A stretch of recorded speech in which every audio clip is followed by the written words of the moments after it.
friends, it's Gwen. Welcome back to my channel. Today I want to do a review for Cold Summer by Gwen Cole. I read this, loved it, rated it 5 stars. Also, the author is semi-localish to me, so I hope to meet her one day. And I haven't heard anybody talk about this book on BookTube or really anywhere. I mean, I haven't been looking, but usually like you see books a lot and you see like the same book, but I haven't heard much about this. This is one of those books that I kind of came across on my own and I really just wanted to read it because the cover was gorgeous, the premise of the story sounded really cool, and then, like I said, the author is semi-local, and I was just like, yes. So I made a special trip to Richmond to get this autographed copy. I talked all about that in my wrap-up. Also, I've talked about it on my blog and on my Instagram because it was such a cool experience. I'm going to Chop Suey Books in Richmond, and then that's actually where she had her launch party back in May. This book did come out in May of this year. It was published by Sky Pony Press, and I really recommend this book if you like contemporary, if you like, I wouldn't say historical fiction, but if you like World War II stories, I would also kind of pick this up because since it is kind of like a time travel-esque book and one of our main characters, Kale, does go back in time to World War II, that's like a really cool element. There's so many things that I love about this book. I love the characters. I love the story itself. I love that the romance is not like overly cutesy or like sugary. It's just, there is a romance there, but it's not like, I love you, you know, like over the top. It's just, they have a mutual feeling of more than friendship for each other, but it's built on like years of friendship. They've known each other since like childhood, and it's just kind of like they're at the age where, you know, hormones are going and they realize that they're already really close and like, why not take their relationship to the next level? But let me tell you a little bit about what the story is about. So this story is told in 2 different perspectives, Harper and Kale. And the story kind of starts with Harper's story. She's moving to live with her Uncle Jasper. There's something going on between Harper and her mom, like they don't get along. And of course they're like, what's wrong and all of that. It gets revealed like further into the story. But Harper and her mom don't get along, so she's moved in with her Uncle Jasper. And she used to go to her Uncle Jasper's house all the time, like in the summer. But this summer, she's making like a permanent move there. And she's gonna, you know, in the fall, she'll be going to high school and all of that. What's cool about her Uncle Jasper is he's not like just this fill-in, like, this is who Harper's gonna live with. He has his own character, experiencing his own loss, and he has his own flaws, and not really, because he's such like a genuine person. I just cherished him so much. So she goes and lives with her Uncle Jasper, who recently lost his wife. So Harper has recently lost her aunt. And so they're kind of both experiencing that loss together and kind of like moving on from there. But Harper is trying to build like a new life for herself, like a new permanent home. And I just love that her uncle was like giving her space to kind of like be a young woman, but also like be there for Kale and get over the stuff that's happening with her mom, and just kind of, I don't know, I just loved him so much as a character. This also had really like small town vibe to it, and for that reason it seemed like everybody would love Uncle Jasper. And like he worked on cars, like he has like a barn that he would like work on cars in, and it just seemed like everybody would bring their car to him to work on, and it just seemed like a really cool guy. And like the describing of his house, like how it always smelled like toast, and I don't know, I loved it. I loved it. I loved the atmosphere of the story. But anyway, so there's Harper that goes to live with her Uncle Jasper. Well, next door, she's always had like childhood friends over there. She's always been really close with Kale and Libby.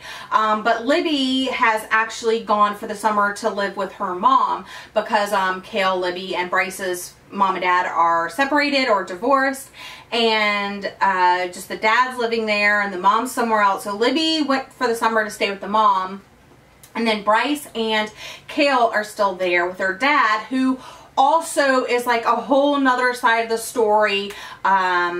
Alcoholic, has a gambling problem, doesn't believe Cale, so there's kind of like a rocky relationship between them.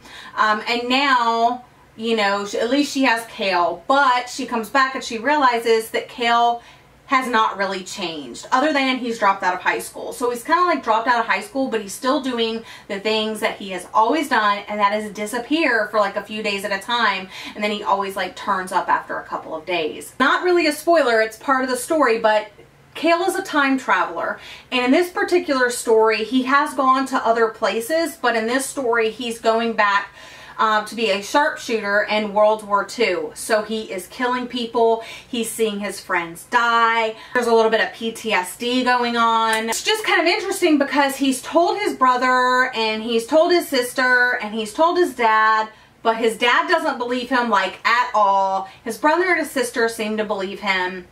He has a friend, Miles, that does believe him because he actually like disappeared on him once.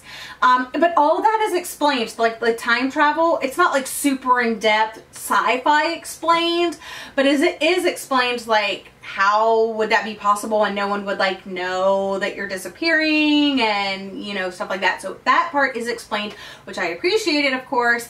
So it didn't like leave that like loose hole, like what's really going on. But Harper obviously has known him since he was little, and he's always kind of disappeared for a few days and come back, and he's always promised her like, I'll be back. And she's always just like trusted in that because he's never broken her promise. But like I said, they kind of develop a relationship. He ends up confiding in her like, this is what's happening, I time travel, I do this. And of course she's like worried about him, and because of their relationship and some things that are going on in the war, like he kind of wants to stay now. He wants to stay in the present and control his time travel.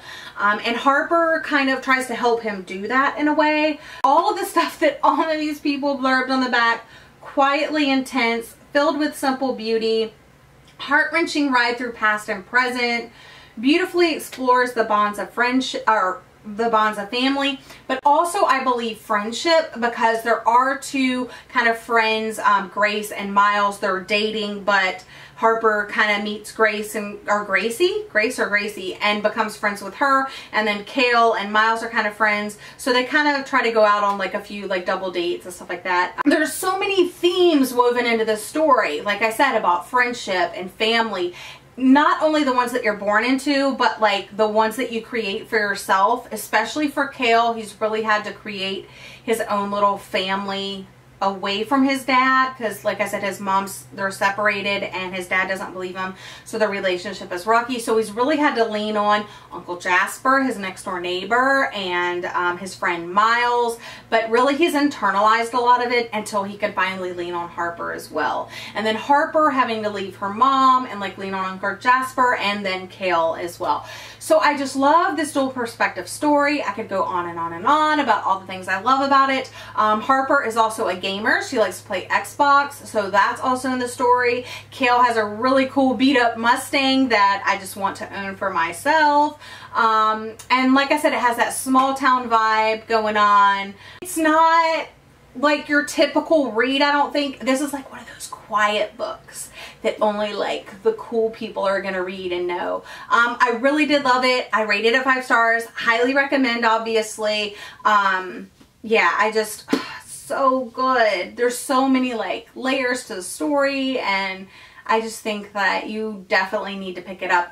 And because you're trying to figure out like what's happening, and you're really enjoying the family and the characters and the plot, and like the switch between perspectives and the past and the present for Cale, like I just think it's a really awesome read, and you need to pick up a copy. I will have a place where you can buy it down in the description box. Also make sure you check out the author's like Twitter and Instagram. She has a new book coming out in like spring of 2018, and I'm already asking for arcs of it because I'm like, I wish I would have had an arc of this.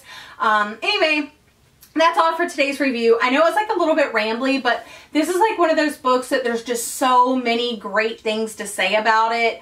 The characters I love, the plot I love, and I love that the side characters were characters on their own. I loved it so much. And yeah, these characters will stick with me for a long time. I think it also has to do with like the author and the experience of getting the book and like wanting this book for so long. But anyway, thank you for joining me. I hope you've enjoyed this review, and I hope you're all having a lovely day. I'll see you again in my next video. Bye!